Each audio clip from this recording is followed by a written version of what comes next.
పాకిస్తాన్ యుద్ధం పైన. యుద్ధం జరిగిందని కొంతమంది అంటున్నారు. అసలు యుద్ధమే జరగలేదు, జస్ట్ కేవలం ఒక ట్రైలర్ మాత్రమే చూపించారని చెప్పి కొంతమంది అంటున్నారు. అమెరికా సామ్రాజ్యవాదానికి తలొగ్గి నరేంద్ర మోడీ గారు యుద్ధ విరమణ చేశాడు అనేది స్పష్టం. ప్రపంచం మొత్తంలో ఒక పెద్దగా వ్యవహరించేటువంటి అమెరికా మాట వింటే తప్పేంటి? నరేంద్ర మోడీ గారు సరెండర్ కావాల్సిన అవసరం లేదు. అమెరికా ఎన్నటికీ ఈ ప్రపంచానికి పెద్దన్న కాదు. మన గవర్నమెంటు పాకిస్తాన్ గవర్నమెంటు ప్రకటించకముందే ట్రంప్ ప్రకటించాడు యుద్ధం ఆగిపోయింది. పాకిస్తాన్ తోటి పూర్తి స్థాయి యుద్ధాన్ని ఆర్ఎస్ఎస్ కానీ బీజేపీ కానీ కోరుకోవట్లేదు, చేయడానికి సిద్ధంగా లేదు. కారణం ఏంటంటే ఈ ఆర్ఎస్ఎస్ పహల్గామ్లోకి ఎంటర్ అయినటువంటి టెర్రరిస్టులు మీ మతం ఏంటి, మీ ప్యాంటు విప్పి చూపించండి అని అడిగి మరీ చంపారు, చంపుతున్నారు అంటే ఇక్కడ దేశభక్తి అవసరం లేదా? పహల్గామ్లో జరిగిన దాడి పూర్తిగా నరేంద్ర మోడీ గారి వైఫల్యం. Officially you got the information. ముందస్తు భద్రతా చర్యలు ఎందుకు తీసుకోలేదు? పహల్గామ్లో ఇన్సిడెంట్ జరిగింది, గంటలో లష్కరే తోయిబా దీనికి బాధ్యత వహించినట్టుగా ఒక స్టేట్మెంట్ వచ్చింది. మరో 2 రోజులు యుద్ధం చేసి ఉంటే పాకిస్తాన్ ఆక్యుపైడ్ కాశ్మీర్ కాస్త భారత్లోకి వచ్చి ఉండేది. అనవసరంగా అమెరికా జోక్యానికి తల ఒగ్గి మోదీ జారిపోయారు అనేటువంటిది ఇప్పుడు వినిపిస్తున్నటువంటి బహిరంగ ఆరోపణ. యుద్ధం అంటే ఎప్పుడు చేయాలో కాదు, ఎక్కడ తగ్గాలో కూడా తెలిసి ఉండాలి, ఇదే సమర వ్యూహం అనేటువంటిది మరొక వాదన. వాదనలు ప్రతివాదనలు ఎలా ఉన్నా మోదీ షేర్ కాదు, జీరో అనేటువంటిది ఇప్పుడు మెయిన్ స్ట్రీమ్ మీడియా నుంచి సోషల్ మీడియా వరకు వస్తున్నటువంటి ఆరోపణ. ఈ ఆరోపణల నేపథ్యంలో భారత్ పాకిస్తాన్ మధ్య యుద్ధ మేఘాలు ఎలా కమ్ముకున్నాయి, ఆ యుద్ధ మేఘాలని తొలగించేందుకు అమెరికా ఎలాంటి ఒత్తిడి తీసుకువచ్చింది, రాబోయేటువంటి రోజుల్లో యుద్ధం కాస్త కులం మతాన్ని పులుముకుంటుందా అనేటువంటిదే ఇప్పుడు ఇంపార్టెంట్ టాపిక్. ఈ టాపిక్ పై ఇన్ డీటెయిల్గా ఇన్ డెప్త్గా డిస్కస్ చేసేందుకు I would like to invite advocate and writer doctor Jilukara Srinivas గారు అంటూ the dial news hot seat with Vijay Sadhu. Srinivas గారు నమస్తే. నమస్తే విజయ్ గారు. I'm very happy to have you on the seat. Thank you. Coming to the straight point, Bharat Pakistan యుద్ధం పైన. యుద్ధం జరిగిందని కొంతమంది అంటున్నారు. అసలు యుద్ధమే జరగలేదు, జస్ట్ కేవలం ఒక ట్రైలర్ మాత్రమే చూపించారని చెప్పి కొంతమంది అంటున్నారు. ఏంటి మీ కామెంట్ ఏంటి దీని మీద? అంటే గవర్నమెంట్ ప్రకటించిన స్టేట్మెంట్ ప్రకారంగా this is an operation, not war. Operation of Sindoor, ఇది ఆపరేషన్ సింధూర్. వాళ్ళే స్పష్టంగా ఆపరేషన్ అని ప్రకటించిన తర్వాత దాన్ని యుద్ధం అని పిలవడానికి వీల్లేదు ఒకటి. కానీ దేశ ప్రజలందరూ నరేంద్ర మోడీ గారి నాయకత్వంలో యుద్ధం చేయాలని కోరుకున్నారు. కానీ ఆ యుద్ధాన్ని నరేంద్ర మోడీ ప్రారంభించినట్టే ప్రారంభించి జస్ట్ ఒక 4 రోజులు అలా బాంబులు వేసి ఆపేశాడు. ఇది ఆరోపణ కాదు.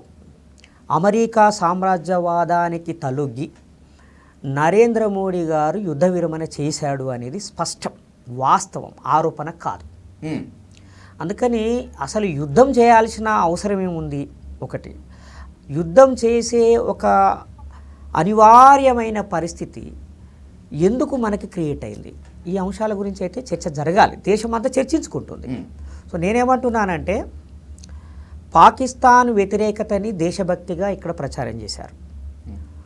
ఆర్ఎస్ఎస్ బీజేపీ గత 70 సంవత్సరాలుగా చేసిన ప్రచారం, మోర్ దెన్ 70 ఇయర్స్గా చేసిన ప్రచారం ఏంటంటే భారతదేశానికి పాకిస్తాన్ నుంచి ప్రమాదం పొంచి ఉంది, పాకిస్తాను అన్యాయంగా కాశ్మీర్లో కొంత భాగాన్ని ఆక్రమించుకున్నది పీఓకే. సో ఆ పీఓకేని విముక్తి చేయాలి.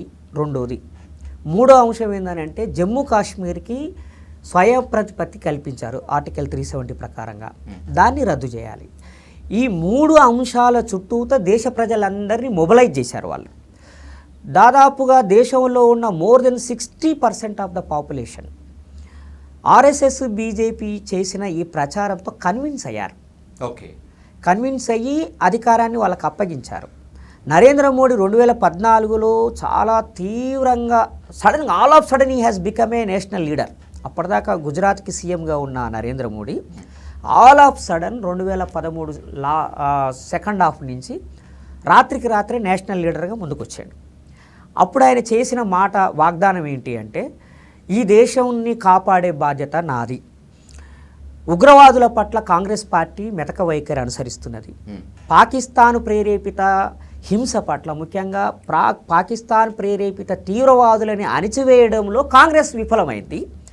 నాకు అధికారంలోకి ఇస్తే మొత్తము ఉగ్రవాదాన్ని నిర్మూలించేస్తాము, పాక్ ఆక్రమిత కాశ్మీర్ను మన ఇండియన్ యూనియన్లో కలిపేసుకుంటాం అనే పద్ధతిలో వాళ్ళు హామీ ఇచ్చారు. కానీ 11 సంవత్సరాల కాలంలో గతంలో జరిగిన దానికంటే ఎక్కువ సంఘటనలు, ఎక్కువ దాడులు నరేంద్ర మోడీ హయాంలోనే జరిగినాయి. అవన్నీ పాక్ ప్రేరేపిత దాడులు, అందులో డౌట్ లేదు. సరే, కొన్ని విమర్శలు ఉంటాయి, ఏది పుల్వామా సంఘటనకి బాధ్యుడు ఈయనే అని, అవన్నీ ఉంటాయి. సరే, అది ఏమైనా కావచ్చు, పాకే దానికి బాధ్యత అని అనుకుందాం మనం. మరి 56 ఇంచుల ఛాతి కలిగిన ఈ వ్యక్తి, చౌకీదారిని, నేను దేశానికి కాపలాదారుని అన్న వ్యక్తి, కాపలాదారుడి కళ్ళు కప్పి ఎలా పెహల్గాంలోకి రాగలిగారు, ఎలా 26 మందిని చంపగలిగారు, చాలా సింపుల్గా మళ్ళీ ఈ దేశం నుంచి ఎలా వెళ్ళిపోగలిగారు బయటికి? ఈ ప్రశ్నలు దేశమంతా అడుగుతున్నది. జర్నలిస్టులు అడుగుతున్నారు, ఇంటలెక్చువల్స్ అడుగుతున్నారు, మిలిటరీ ఎక్స్పర్ట్స్ అడుగుతున్నారు, ప్రతిపక్షాలు కూడా అడుగుతున్నాయి.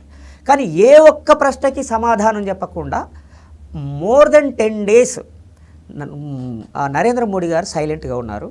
తర్వాత ఆపరేషన్ సింధూర్ని ప్రకటించారు. ఆపరేషన్ సింధూర్ పేరు మీద కొన్ని బాంబులు వేశారు, కొన్ని స్థావరాలని, 9 స్థావరాలని ఫస్ట్ డే లక్ష్యంగా చేసుకొని దాడి చేశారు. దేశమంతా హర్షించింది. ప్రతిపక్షాలు కూడా మద్దతుగా ర్యాలీ చేశాయి. దానికి సాక్ష్యంగా తమిళనాడులో కావచ్చు, తెలంగాణలో కావచ్చు, ఏకంగా సీఎంలే ర్యాలీ చేశాయి. అంటే దేశమంతా నరేంద్ర మోడీకి మద్దతుగా ఉన్నా కూడా వాలంటీర్గా ముందుకొచ్చి ప్రతిపక్షాలు సైతం మద్దతు ఇచ్చిన తర్వాత కూడా 4 రోజులకే యుద్ధాన్ని ఎందుకు ఆపేశాడు? ఈ బాధ ప్రతిపక్షాలని అభిమానించే దేశ ప్రజల కన్నా బీజేపీ ఆర్ఎస్ఎస్ని అనుసరించి అభిమానించే ప్రజలకే ఎక్కువ ఉంది. యుద్ధం చేయలేకపోయినందుకు, యుద్ధం ఆపేసినందుకు, ఈ ఆపరేషన్, కనీసం ఆపరేషన్ అయినా ఆపేసినందుకు. సో వాళ్ళకి సమాధానం చెప్పాలి. ఆ విషయాల మీద సమాధానం చెప్పకుండా జాతిని ఉద్దేశించి నరేంద్ర మోడీ గారు అద్భుతమైన ప్రసంగం చేశారు. ఎందుకు అద్భుతం అంటే, ఆయన ఒక కామన్ ఆర్డినరీ ఇండియన్ సివిలియన్ ఏ రకంగానైతే తన భావోద్వేగాల్ని వ్యక్తం చేస్తాడో అదే స్థాయిలో ఆయన మాట్లాడాడు. But is the leader of the country. Okay, ఆయన ఈ దేశ ప్రజలు ఏం కోరుకుంటున్నారో గ్రహించి దానికి అనుకూలంగా ఆయన నిర్ణయం తీసుకోవాలి. దానికి భిన్నంగా ట్రంప్ ఏం కోరుకుంటున్నాడో, ట్రంప్ తన నుంచి ఏమి ఆశిస్తున్నాడో దానికి అనుకూలంగా ప్రవర్తించాడు. అందుకని ఈరోజు దేశమంతా తీవ్రమైన నిరాశలో ఉంది, నిరసనలో ఉంది. నరేంద్ర మోడీ గారు తీసుకున్న నిర్ణయాన్ని దేశం తీవ్రంగా ఖండిస్తున్నది, వ్యతిరేకిస్తున్నది. అమెరికా గురించి మనం ఎప్పుడు మాట్లాడినా కూడా పెద్దన్న అని మాట్లాడతాము, ప్రపంచ పోలీస్ అని మాట్లాడతాం. సో ప్రపంచం మొత్తంలో ఒక పెద్దగా వ్యవహరించేటువంటి అమెరికా మాట వింటే తప్పేంటి? యాక్చువల్గా అమెరికా తన అగ్రరాజ్య హోదాని కోల్పోతున్న కాలం ఇది. ట్రంప్ రెండోసారి అధికారంలోకి వచ్చిన తర్వాత, అంతకు ముందు నుంచి కూడా యాక్చువల్గా అమెరికా ఆర్థిక వ్యవస్థ చాలా చిన్నాభిన్నమై అప్పుల పాలై ఉన్నది. అలాంటి అమెరికాని ఆర్థిక రంగంలో ఏమాత్రము అవగాహన లేని, అధ్యయనం లేని ట్రంప్ని దేశాధ్యక్షుడిగా చేసుకొని ఆయన ట్యాక్స్ వార్ పేరు మీద, అంటే తన అమెరికా వ్యతిరేక దేశాలని ఆర్థికంగా దెబ్బతీయాలనే ఉద్దేశంతో తన దేశంలోకి వచ్చే ఎగుమతుల మీద, దిగుమతుల మీద ఆంక్షలు విపరీతంగా విధించాడు, పన్ను విపరీతంగా పెంచాడు. దానివల్ల అమెరికన్ ప్రజలే ట్రంప్కి వ్యతిరేకంగా ర్యాలీలు చేశారు, మనం చూసాం. అంటే దేశవ్యాప్తంగా చైనా అమెరికా స్థానంలోకి వస్తున్నది. ప్రపంచవ్యాప్తంగా అమెరికా తన హోదాని కోల్పోతున్న ఈ సందర్భంలో నరేంద్ర మోడీ గారు సరెండర్ కావాల్సిన అవసరం లేదు. ఒకటి, అమెరికా ఎన్నటికీ ఈ ప్రపంచానికి పెద్దన్న కాదు. అమెరికా ఒక దోపిడీ వ్యవస్థ, ఒక సామ్రాజ్యవాద దేశం. అది ప్రపంచంలో యుద్ధాలని సృష్టించి ఆయుధాలని అమ్ముకొని తను జీవిస్తూ వచ్చింది. అట్లాగే యుద్ధాల పేరు మీద మధ్యాసియా ప్రాంతాలని అంతా ఆక్రమించుకొని ఆ చమురు నిల్వల్ని తన కంట్రోల్కి తీసుకోవటం ద్వారా ప్రపంచ ఆర్థిక వ్యవస్థని కంట్రోల్ చేయాలని ప్రయత్నం చేస్తున్నది. అందులో భాగంగానే ఇజ్రాయెల్కి మద్దతు ఇచ్చి ఇజ్రాయెల్ని మధ్య ఆసియా ప్రాంతాన్ని మొత్తం ఆక్యుపై చేసుకుని ఒక సామ్రాజ్యవాద దేశంగా డెవలప్ చేసింది అమెరికానే. అలాంటి అమెరికాకి మనం సరెండర్ కావాల్సిన అవసరం లేదు. కారణం ఏంటంటే విశ్వగురువు స్థాయికి మేము ఎదుగుతున్నాం, ప్రపంచంలోని నెంబర్ 1 స్థాయికి మేము ఎదుగుతున్నాం, 5 ట్రిలియన్ ఎకానమీగా మేము ఎదుగుతున్నామని చెప్పి మన నరేంద్ర మోడీ గారు ఈ దేశ ప్రజలందరినీ నమ్మించారు. ఒక బలహీనమైన స్థితికి చేరుకుంటున్న అమెరికాకి ఈయన లొంగిపోవడానికి కారణం ఏందనేది కూడా ఇప్పుడు మనం ఆలోచించాల్సిన అవసరం ఉంది. దానికి సంబంధించిన సమాధానం చెప్పాలి. అయితే ఒకటి మాత్రం వాస్తవం, ఇందులో అమెరికా చెప్పిన దానికంటే ఆదాని అంబానీలు చెబితేనే యుద్ధ విరమణకి ఈయన ఒప్పుకున్నాడని నా అభిప్రాయం. దయచేసి ఈ పాయింట్ని అర్థం చేసుకోవాలి. కచ్ సరిహద్దుకి జస్ట్ ఒక 4-5 కిలోమీటర్ల దూరంలో సుమారు 23,000 ఎకరాల విస్తీర్ణంలో ఆదానీ కంపెనీ ఒక పవర్ ప్లాంట్ పెట్టింది. Against the military opinion. Military ఏం చెప్పిందంటే సరిహద్దు ప్రాంతాల్లో ఇండియన్ కంపెనీలు ఉంటే అది మనకి ఇబ్బంది అవుతుంది కాబట్టి ఇక్కడ పెట్టకూడదు అని చెప్పారు. కానీ నరేంద్ర మోడీ తన ఫ్రెండ్ ఆదాని కోసము మిలిటరీ సజెషన్స్ని కూడా పక్కకు పెట్టి అక్కడ పవర్ ప్లాంట్ పెట్టించాడు. బాంబు వేస్తే ఎవరి మీద పడుతుంది? ప్లాంట్ మీద పడుతుంది, నష్టం.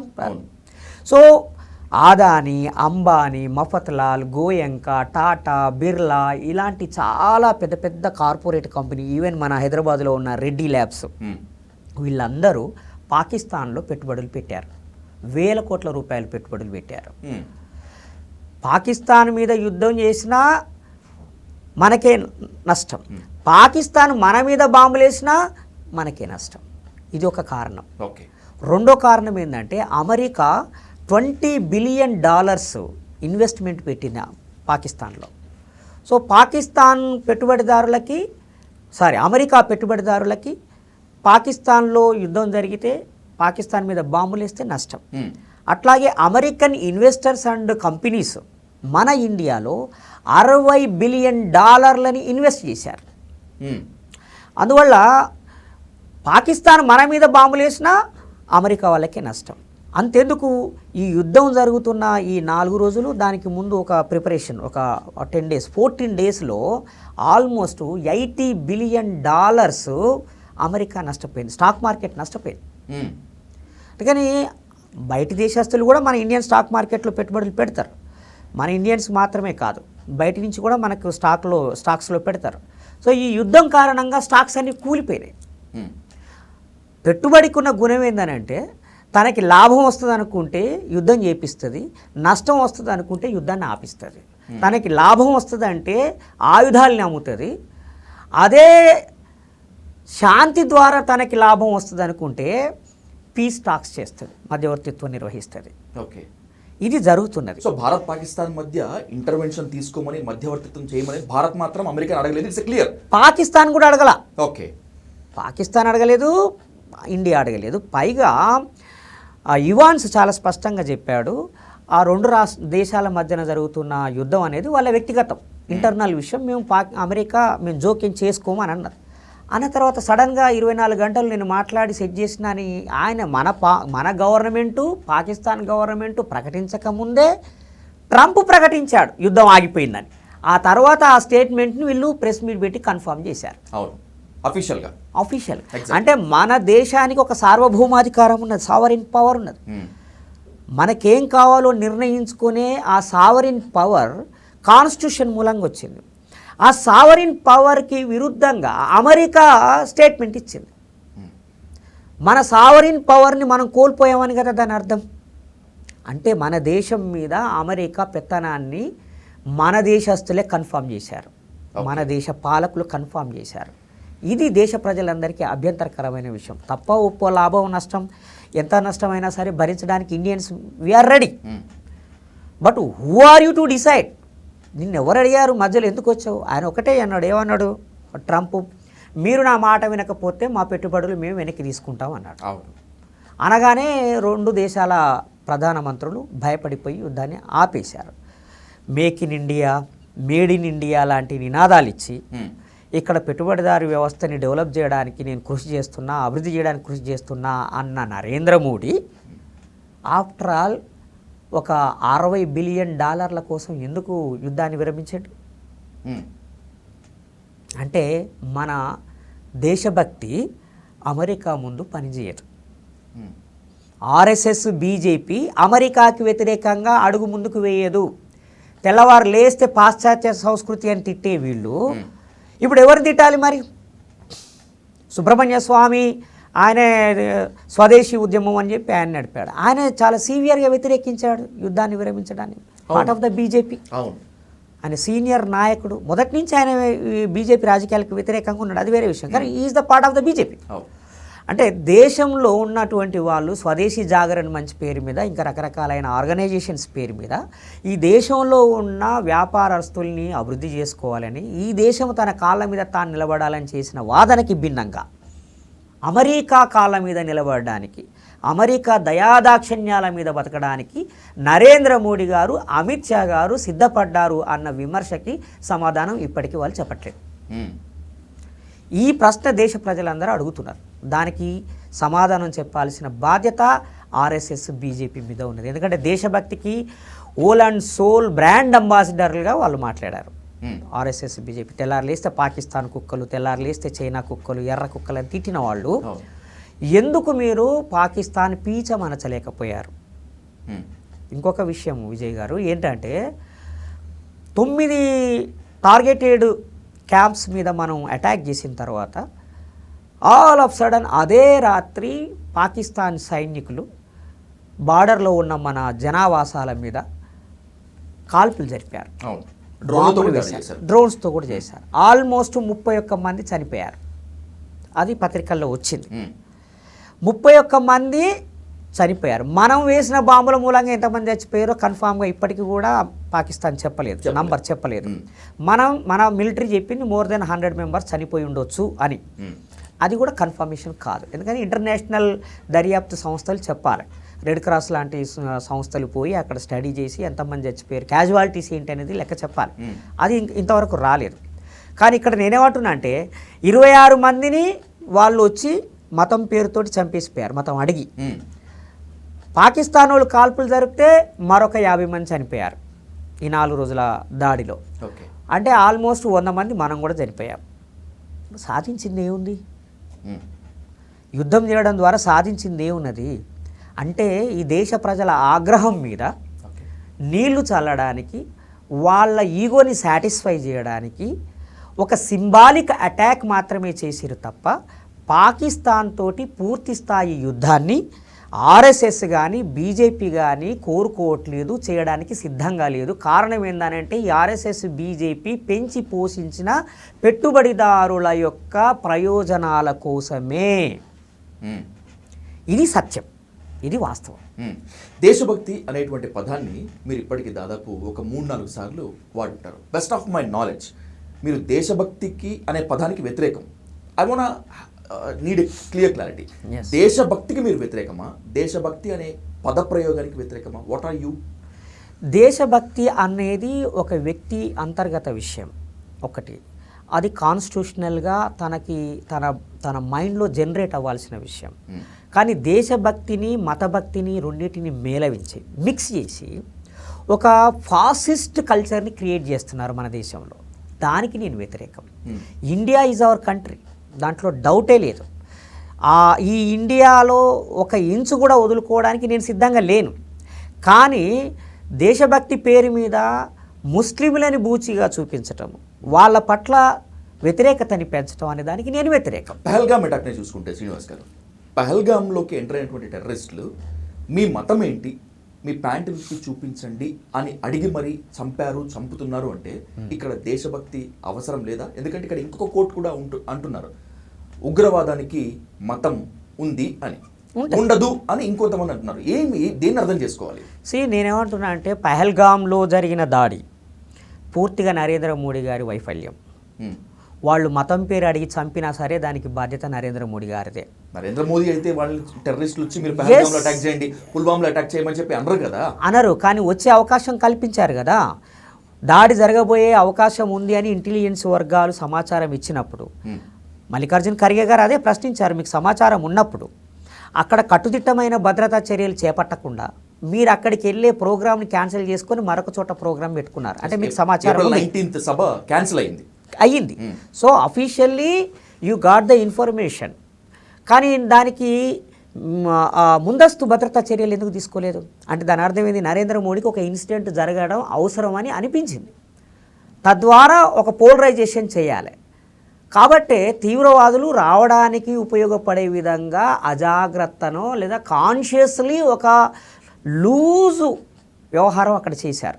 ప్రధానమంత్రి హోదాలో ఉన్నటువంటి నరేంద్ర మోదీ శ్రీనివాస్ గారు నిజంగా తీవ్రవాదుల దాడి లాంటిది ఒకటి జరగాలి, టెర్రరిస్ట్ అటాక్ అంటూ జరిగితే ఒక ఇమాజినరీ పోలరైజేషన్ జరగడానికి అవకాశం ఉన్న ప్రతి పనిని ఆర్ఎస్ఎస్ బీజేపీ చేసింది.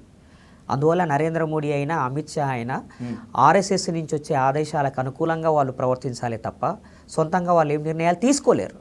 సో నేనేమంటున్నానంటే దేశ ప్రజల భద్రత నీది, అది ముస్లింలైనా హిందువులైనా. అక్కడ హిందువులని కాపాడింది కూడా ముస్లింలే. మళ్ళీ పాకిస్తాన్ తీవ్రవాదానికి వ్యతిరేకంగా ఆన్ ద వెరీ డే కాశ్మీర్లో ఉన్న జమ్మూలో ఉన్న ముస్లింలందరూ నిరసన ప్రదర్శనలు చేశారు, వాళ్ళు కన్నీళ్లు పెట్టుకున్నారు, బాధితుల పట్ల వాళ్ళు చాలా విచారాన్ని వ్యక్తం చేశారు, మేము మీకు అండగా ఉన్నామని చెప్పి ఏడ్చారు వాళ్ళు. అలాంటి న్యూస్ మనకి ఎప్పుడు కనిపించలేదు వాస్తవానికి. ఎంతసేపటికి కాశ్మీర్లో ఉన్న వాళ్ళందరూ తీవ్రవాదులుగా ప్రచారం చేశారు, బట్ వాళ్ళు ఏమన్నారు, first we are Indians, next we are Muslims అన్నారు. అంటే దేశభక్తి వాళ్ళలో ఎంత గొప్పగా ఉన్నదో చూడండి. దేశభక్తి అంటే ఈ దేశంలో ఉంటాం మా, ఈ దేశం మాది అనే ఒక తపన. పహల్గాం బాధితులే చెప్పారు కదా, పహల్గాం బాధితులు చెప్పారు, చంపింది ముస్లింలు కావచ్చు, కాపాడింది కూడా ముస్లింలే అని. మా భర్తని కోల్పోవచ్చు, లేదంటే నా తమ్ముడిని కోల్పోవచ్చు, నాకు మంచి బంధువులు ఇచ్చింది కాశ్మీర్ అని చెప్పిన ఆడవాళ్ళు ఉన్నారు, మగవాళ్ళు ఉన్నారు, చాలా మంది ఉన్నారు, వాళ్ళంతా నాన్ ముస్లిమ్స్. సో ముస్లింల పట్ల వ్యతిరేకతని పెంచకండి అని కూడా ఒక జవాన్ నేవీ ఆఫీసర్ భార్య అప్పీల్ కూడా చేసింది. ఆమెను కూడా ట్రోల్ చేశారు, చాలా దారుణంగా ట్రోల్ చేశారు. నిజంగా మీకు దేశభక్తి ఉంటే ఆమె చెప్పిన మాట సారాంశాన్ని అర్థం చేసుకోవాలి తప్ప నువ్వు ముస్లింలకి వంత పాడుతున్నావు అనే పేరు మీద మాట్లాడు. అంతెందుకు ఒక తల్లి బిడ్డని లాగేసుకొని ముస్లింలే చంపారు అని చెప్పు అని చెప్పి ఒక బీజేపీ నాయకుడు ఆమెని బెదిరించడం, ఇదంతా ఏంటిది అంటే కావాలని హిందూ పోలరైజేషన్ చేయడం కోసం జరిగినటువంటి తతంగం. ఒక జర్నలిస్టు ఎందుకు అప్రమత్తంగా లేరు అని అడిగినందుకు ఆ జర్నలిస్టు మీద దాడి చేశారు. అంటే ఏంటి, మీరు ఇంకొక సెకండ్ ఒపీనియన్ రాకుండా మీరు అనుకున్నటువంటి ఒపీనియన్నే ప్రజల్లోకి పంపించి పోలరైజ్ చేయాలని వాళ్ళు ప్రయత్నం చేశారు. కానీ దేశవ్యాప్తంగా ఉన్న ముస్లింలు పాకిస్తాన్కి వ్యతిరేకంగా బయటకు వచ్చారు, ఆ దాడిని తీవ్రంగా ఖండించారు. హిందువులు ముస్లింలు బాయి ఇది మా దేశం, నువ్వెవరు అని అన్నారు. అంతేందుకు అసదుద్దీన్ ఓవైసీ హిమ్సెల్ఫ్ హిందుస్థాన్ జిందాబాద్ పాకిస్తాన్ ముర్దాబాద్ అన్నాడు జాతీయ జెండాని తలకి కట్టుకొని. ఇది ఒక పొలిటికల్ స్టంట్గా అనుకోవచ్చుగా? కాదు, నేను అట్లా అనుకోవట్లేదు. దేశంలో ఉన్న ముస్లింలందరూ ఇండియా మాది అనుకుంటారు. టు బి ఫ్రాంక్, ఇక్కడ నేను ఒక ఇంపార్టెంట్ క్వశ్చన్ మీ ముందు వచ్చాను శ్రీనివాస్ గారు.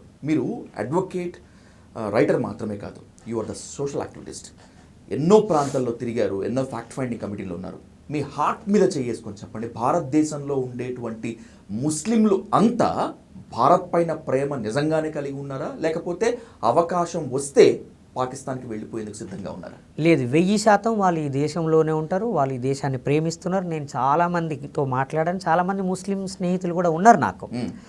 అంతెందుకు, అసలు పాకిస్తాన్ తోటి ఎప్పుడు యుద్ధం జరిగినా ఆ యుద్ధంలో వీరమరణం పొందిన వాళ్ళలో ఎక్కువ మంది ముస్లింలు ఉన్నారు. కార్గిల్ వాజ్పేయి కాలంలో జరిగింది, కార్గిల్ వార్లో చనిపోయిన వాళ్ళలో ముస్లింలు ఎక్కువ మంది ఉన్నారు. పాకిస్తాన్ తోటి జరిగినటువంటి 71 యుద్ధంలో కూడా పాకిస్తాన్కి వ్యతిరేకంగా యుద్ధం చేసి చనిపోయిన వాళ్ళు ముస్లింలు ఉన్నారు. మొన్న పాకిస్తాన్ మీద బాంబులు వేసినటువంటి ఆపరేషన్ సింధూర్కి సోఫియా ఖురేషి గారు నాయకత్వం వహించారు. అందుకని ముస్లింల దేశభక్తిని మనం ఎప్పుడు శంకించడానికి వీల్లేదు. వాళ్ళు చాలా అద్భుతమైన, వాళ్ళు నికార్సైన దేశభక్తులు. బాంబులు వేసింది ముస్లింల పేర్ల మీద, సంజౌతా ఎక్స్ప్రెస్లో బాంబు పేల్చింది హిందూ తీవ్రవాదులే, అజ్మీరా దర్గాలో బాంబు పేల్చింది హిందూ తీవ్రవాదులే, హిందుత్వ తీవ్రవాదులు. అంతేందుకు చార్మినార్ దగ్గర ఉన్న మక్కా మసీదులో బాంబ్ బ్లాస్ట్ చేసింది కూడా హిందుత్వ తీవ్రవాదులే, ప్రజ్ఞా ఠాకూర్, మిగతా వాళ్ళందరూ. సో టెర్రర్ అటాక్స్ అనేటివి జరిగితే వాటి వెనకాల అల్టిమేట్గా ఆర్ఎస్ఎస్ ఉందేమో అనే అనుమానం వచ్చే విధంగా చేసింది వాళ్ళే. ఓకే. కాబట్టి ప్రతి టెర్రర్ అటాక్ని మనం పాకిస్తాన్కి అంటగట్టి చూస్తూ ఉంటాం. అది తాత్కాలికంగా కరెక్టే, కానీ విచారణ జరిగితే కదా తెలిసేది. నేనేమంటున్నా అంటే పహల్గామ్లో ఇన్సిడెంట్ జరిగింది, గంటలో లష్కరే తోయిబా దీనికి బాధ్యత వహించినట్టుగా ఒక స్టేట్మెంట్ వచ్చింది. అదే లష్కరే తోయిబా మళ్ళీ నెక్స్ట్ డే నాడు మాకు ఆ సంఘటనకి సంబంధం లేదని చెప్పి లష్కరే తోయిబా ప్రకటించింది. పాకిస్తాన్ ఏమన్నది, ఒక ఇంటర్నేషనల్ దర్యాప్తు సంస్థ చేత నిష్పక్షపాత విచారణ జరిపించండి, తప్పు మేమే చేశామని తేలితే శిక్షించండి అని అన్నారు. మరి దర్యాప్తుకి ఎందుకు సిద్ధపడలేదు మన గవర్నమెంట్ ఇంటర్నేషనల్ ఏజెన్సీ ద్వారా? ఒకటి. రెండోది, ఇప్పటికీ నరేంద్ర మోడీ గారు జాతిని ఉద్దేశించి ప్రసంగించిన దాంట్లో 26 మందిని చంపిన తీవ్రవాదుల గురించి ఎందుకు మాట్లాడతలేరు? వాళ్ళ ఆచూకీ ఎక్కడ ఉంది, ఎందుకు గుర్తించలేకపోతున్నాం? ఈ స్టూడియోలో కూర్చొని మనం మాట్లాడుతున్న దాన్ని వింటున్నటువంటి మన ఇంటెలిజెన్స్ డిపార్ట్మెంటు ఆ 4-5 ఆ గుట్టలు దాటి వచ్చిన వాళ్ళు ఎక్కడి నుంచి వచ్చారు, ఎక్కడికి పోగలిగారని చెప్పి ఇప్పటికి ఎందుకు పట్టుకోలేకపోయారు అంటున్నా నేను. అంటే ఆ 4 టెర్రరిస్టులను గుర్తించలేకపోతే, పట్టుకోలేకపోతే పాకిస్తాన్ చేయనట్లుగానేనా? పాకిస్తాన్ అమాయకురాలేనా? పాకిస్తాన్ అమాయకురాలని నేను అనట్లేదు. పాకిస్తాన్ 100% దోషి. బట్ ఆ దోషిత్వాన్ని నిరూపించాలని అంటే నువ్వు ఎవిడెన్స్ ప్రొవైడ్ చేయాలి. ఆ బాడీలో లేదంటే ఆ పర్సన్స్ నువ్వు దొరికితేనే వీళ్ళ వెనకాల పాకిస్తాన్ ఉన్నది అనే సాక్ష్యాన్ని నువ్వు క్రియేట్ చేయగలుగుతావు. సో నువ్వు ఎవిడెన్స్ చూపించట్లేదు కదా. దాడి జరిగింది, మృతులున్నారు, హంతకులు లేరు. నువ్వు హంతకుల్ని పట్టుకొని చూపించు సమాజానికి, కోర్టుకి. అంటే నువ్వు కావాలని అది అవాయిడ్ చేస్తున్నావు అంటేనే దీని మీద ప్రజల్లో అనుమానాలు ఉన్నాయి. హంతకులని నువ్వు పట్టుకోలేకపోయావు, కనీసం హంతకుల్ని నువ్వు చంపలేకపోయావు. ఇప్పుడు పుల్వామా సంఘటనలో మిలిటరీ జవాన్లు చనిపోయారు. అదే రోజు రాత్రి వాళ్ళని ట్రేస్ అవుట్ చేశారు. ఒక గోడౌన్లో వాళ్ళు తలదాచుకున్నారని అన్నారు. ఆ గోడౌన్ని పేల్ చేశారు. 3-4 అందులో చనిపోయారు. వాళ్ళు నిజంగా తీవ్రవాదులా కాదనే విషయం పక్కకు పెట్టండి. బట్ అక్కడ ఎవిడెన్స్ ఉంది నీకు, ఒక 3 తీవ్రవాదులు అందులో చనిపోయారు. ఇక్కడ నువ్వు ఎవిడెన్స్ ఎందుకు పట్టుకోలేదు అని అంటున్నాను. పుల్వామా అటాక్ తర్వాత భారత్ వెళ్ళి పాకిస్తాన్లో కొంత భూభాగాలపై సర్జికల్ స్ట్రైక్స్ చేసి వస్తే, సర్జికల్ స్ట్రైక్స్ చేశాము అని చెప్పి భారత ఆర్మీ అధికారులు ప్రకటిస్తే ఆధారాలు ఎక్కడ అని అడిగినటువంటి ప్రజలు ఉన్నారు ఇక్కడ. 100% అడుగుతారు, ఎందుకంటే ప్రజల చైతన్యం అలా ఉంది. రెండోది, టెక్నాలజీ పెరిగింది.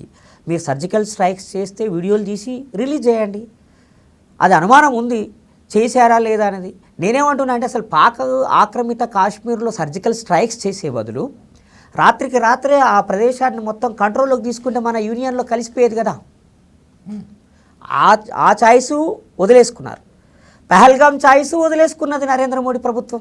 అంత ఈజీ కాదనుకుంటా కదా శ్రీనివాస్ గారు. ఎందుకు ఎగ్జాంపుల్ సర్జికల్ స్ట్రైక్స్ అంటే రావచ్చు, కానీ బలూచిస్తాన్నో లేకపోతే పాక్ ఆక్యుపైడ్ కాశ్మీర్నో ఇంకొంత రివల్యూషన్ ఉన్న ప్రాంతాన్ని తీసుకొచ్చి ఇండియాలో కలిపేయటం అంటే అంత ఆషామాషి కాదు కదా. నేనేమంటున్నానంటే బెలూచిస్తాన్ ప్రజలు మనము ఆపరేషన్ సింధూర్ స్టార్ట్ చేయగానే పాకిస్తాన్ మీద తిరుగుబాటు చేయడం మొదలుపెట్టారు. పాకిస్తాన్ ఆక్యుపైడ్ బెలూచిస్తాన్ ప్రావిన్స్లో ఉన్నటువంటి ప్రజలు పాకిస్తాన్కి వ్యతిరేకంగా వార్ ప్రకటించారు. వాళ్ళు వెపన్స్ తీసుకొని ముందుకు వచ్చేసారు. ఏకంగా వాళ్ళ ప్రాంతాన్ని వాళ్ళు కంట్రోల్లోకి తీసేసుకొని ఈరోజు వాళ్ళు స్వతంత్ర దేశంగా ప్రకటించుకున్నారు. అలాంటి చైతన్యమే పీఓకేలో ఉన్నటువంటి ప్రజలకి కూడా కలిగించాలి కదా. ఆపరేషన్ సర్జికల్ స్ట్రైక్స్ మనం చేసినప్పుడు పీఓకేలో ఉన్నటువంటి కొంతమంది ప్రజలు పాకిస్తాన్లో ఉండం, మేము ఇండియాలో కలుస్తామని చెప్పిన స్టేట్మెంట్స్ కూడా చూసాం మనం. ఎందుకంటే అప్పుడు పాకిస్తాన్ ఇంటర్నేషనల్ మీడియా వెళ్ళి ఇంటర్వ్యూ చేసింది. సో పాక్ ఆక్యుపైడ్ ఏరియాలో టెరిటరీలో ఉన్నటువంటి ముస్లింలా, హిందువులా ఎవరైనా కానివ్వండి, వాళ్ళని కలిసి మాట్లాడి వాళ్ళలో చైతన్యం కలిగించి పాకిస్తాన్ మీద తిరుగుబాటు చేయించండి, లేదా ఇండియన్ గవర్నమెంట్కి సహకారం అందించే విధంగా తయారు చేయండి. ఆ పని చేయట్లేదు ఇప్పటి నుంచి. వాజ్పేయి గారి హయాంలో చేయలేదు, అంతకుముందు ఇందిరాగాంధీ గారి హయాంలో కూడా జరగలేదు, ఇప్పుడు కూడా జరగదు, రాబోయే 50 ఏళ్ళలో కూడా జరగదు. అంటే ఏంటి, భవిష్యత్తులో ఇంకెప్పటికీ భారత్కి పాకిస్తాన్కి మధ్య కాశ్మీర్ మాత్రమే కాకుండా పీఓకే ఒక ప్రధానమైన సమస్యగా రావణ కష్టంగా రగులుతూ ఉంటుందా? అలా రగలాలని వీళ్ళు కోరుకుంటున్నారు. కారణం ఏంటంటే ఈ దేశాన్ని హిందూ దేశంగా మార్చాలి అని అంటే వాళ్ళకు ఒక ఎజెండా ఉండాలి. పీఓకే అనే దాన్ని చూపిస్తారు. 1948లో పీఓకేని పాకిస్తాన్ ఆక్యుపై చేసింది. రాజా హరిసింగ్ నేను స్వతంత్ర దేశంగా ఉంటాను. ఎందుకంటే బ్రిటిష్ వాళ్ళు లార్డ్ వావెల్ ప్రకటించాడు, మీరు నచ్చితే ఇండియన్ యూనియన్లో కలవచ్చు, లేదా స్వతంత్ర దేశంగా ఉండాలనుకుంటే ఉండొచ్చు అని చెప్పి ఒక ప్రకటన చేసింది బ్రిటన్ గవర్నమెంట్, అధికారికంగా చేసింది. దాని ప్రకారంగా హైదరాబాదు సంస్థానము, జునాగఢ్ సంస్థానము, కశ్మీర్ సంస్థానము స్వతంత్ర దేశాలుగా ఉంటామని ప్రకటించారు. అప్పుడు పాకిస్తాన్ ఏం చేసిందంటే తన సరిహద్దు ప్రాంతం కాబట్టి ఈ కాశ్మీరు ప్రాంతాన్ని ఆక్రమించుకుంటే మా దేశం ఇంకా పెద్దగా అయిపోతుందని వాళ్ళు చొరబాటు చేసుకుంటూ వచ్చారు, ఆక్యుపై చేస్తూ వచ్చారు. అప్పటికి రాజా హరిసింగ్ ఇండియన్ యూనియన్లో కలవలే.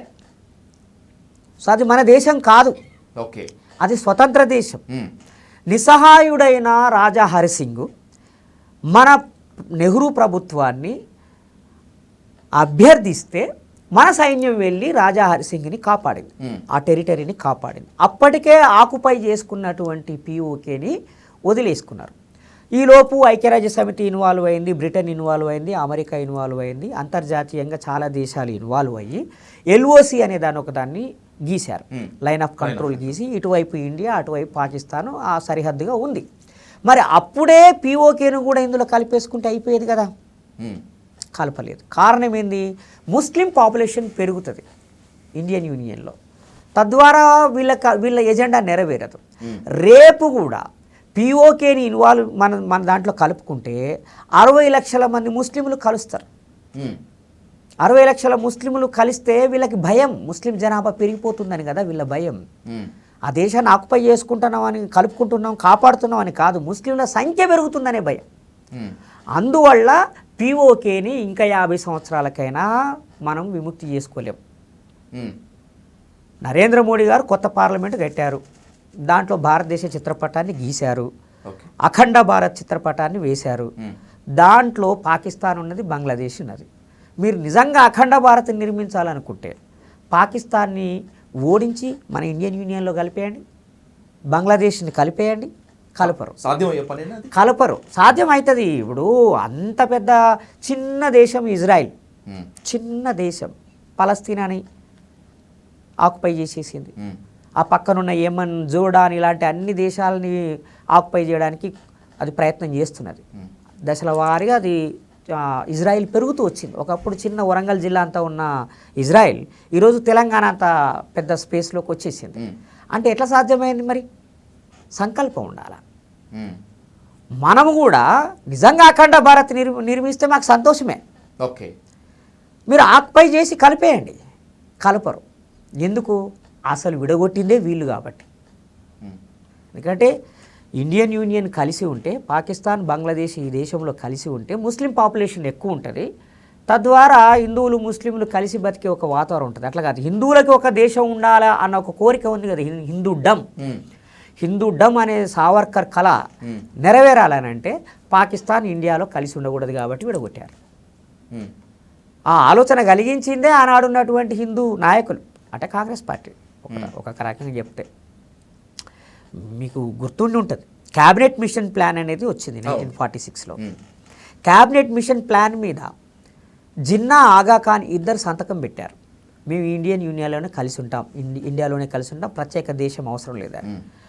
దాని తర్వాత నెహ్రూ గారు బొంబాయిలో ప్రెస్ మీట్ పెట్టి క్యాబినెట్ మిషన్ ప్లాన్ని మార్చేస్తాం, ఎందుకంటే కాన్స్టిట్యూయెంట్ అసెంబ్లీలో కాంగ్రెస్ పార్టీది మెజారిటీ కాబట్టి మేము మార్చేస్తామని ప్రకటించాడు. ఆ వెంటనే సింధు ప్రాంతం, కరాచీ ప్రాంతం, ఇటు కలకత్తా ఈ ప్రాంతాల్లో ముస్లిం లీగ్ ఆధ్వర్యంలో అల్లర్లు మొదలైనవి. అంటే మాకు ఇస్తా అన్న రైట్స్ని రద్దు చేయడానికి ఈయన సిద్ధంగా ఉన్నాడు, క్యాబినెట్ మిషన్ ప్లాన్ మార్చేస్తానంటే ముస్లిం ఎక్కువ జనాభా ఉన్న ప్రాంతాలకి ప్రత్యేక అధికారాలు ఇవ్వడానికి క్యాబినెట్ మిషన్ ప్లాన్ అంగీకరించింది. వాటిని రద్దు చేస్తాం అనగానే మాకు స్వతంత్ర దేశం కావాలన్నారు. ఎందుకంటే గాంధీ గారికి ఒక మోటో ఉన్నది, ఈ దళితులు ముస్లింలు ఇద్దరు కలిస్తే అధికారం వాళ్ళ చేతుల్లోకి పోతుంది, కాబట్టి వీళ్ళిద్దరిని కలవకుండా చూడాలి. అందుకని ముస్లిం జనాభా ఎక్కువ ఉన్న ప్రాంతాలన్నింటినీ పాకిస్తాన్, ఈస్ట్ పాకిస్తాన్, వెస్ట్ పాకిస్తాన్ పేరు మీద విడగొట్టారండి. ఈస్ట్ పాకిస్తాన్కి, వెస్ట్ పాకిస్తాన్కి సరిహద్దులు ఉన్నాయా? మరి ఎందుకు విడగొట్టారు? అంటే ఇది ఉద్దేశపూర్వకంగా ఒక హిందూ డమ్ని క్రియేట్ చేయడం కోసము చేసిన ఒక విభజన. తర్వాత ఏమైంది, ఈస్ట్ పాకిస్తాన్, వెస్ట్ పాకిస్తాన్ సరిహద్దులు లేని ప్రాంతం ఒక దేశంగా ఎలా ఉండగలుగుతుంది? కాబట్టి ఇందిరాగాంధీ ఏం చేసింది, పాకిస్తాన్ని నుండి బంగ్లాదేశ్ని విడగొట్టింది, అదొక స్వతంత్ర దేశంగా మారింది. సో నిజంగా మీకు అంత చిత్తశుద్ధి ఉంటే పీఓకేని స్వతంత్ర దేశంగా మార్చండి, ఓకే, బంగ్లాదేశ్ని మార్చినట్టే. లేదా పీఓకేలో ఉన్న ప్రజల్ని మెప్పించి కన్విన్స్ చేసి మన దేశంలో కలిపేసుకోండి. ఈ పని చేయకుండా అది మీరు ఇంతకుముందు అన్నట్టుగా రావణ కాష్టంలాగా అది రాగులుతూనే ఉండాలి, ఆర్ఎస్ఎస్ బీజేపీ రాజకీయాలు చేస్తూనే ఉండాలి, ఈ జనాల్ని మతం పేరుతో విభజిస్తూ ఉండాలి. ఇది జరుగుతున్న రాజకీయం. మీకు కొన్ని అభిప్రాయాలతో నేను ఏకీభవించవచ్చు, ఏకీభవించకపోవచ్చు, అది యువర్ డెమోక్రటిక్ రైట్. ఎగ్జాక్ట్లీ. కానీ ఒక డిలాగ్ అయితే జరగాలి, ఒక డిబేట్ అయితే జరగాలి. ఎందుకంటే ఏది తప్పు ఏది ఒప్పు అని మనిద్దరం కాదు, ప్రజలు డిసైడ్ చేస్తారు. డెఫినెట్లీ రాబోయేటువంటి రోజుల్లో మరిన్ని హెల్తీ డిబేట్స్ ఖచ్చితంగా కూర్చున్నాం. శ్రీనివాస్ గారు, once again thank you so much for this wonderful interview. Thank you much more. Thank you.